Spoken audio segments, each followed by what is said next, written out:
Қайырлы күн достар. Бүгін мен сіздерге Ego порталы арқылы адресіңіз справканы алуды көрсетемін.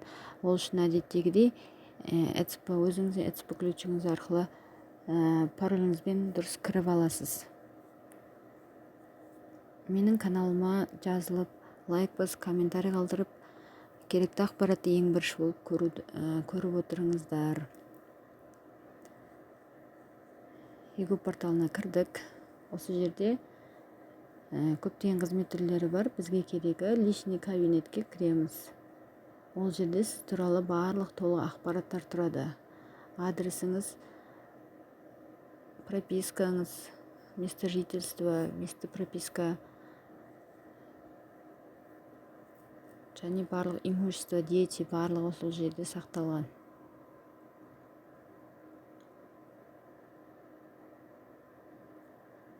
Енді осы жерде мына бірінші тұрған документы удостоверение личности дегенді менде қазір скрыть етілген.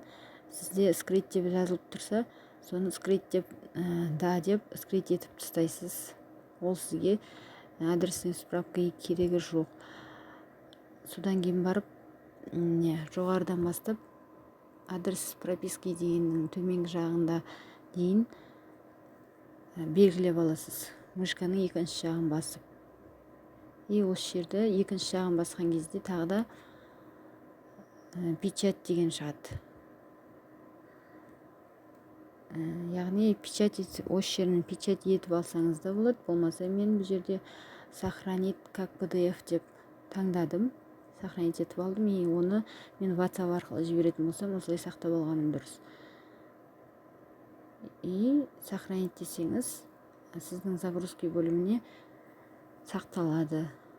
Және өзіңіздің есімін өзіңіз қойсаңыз болады документтің.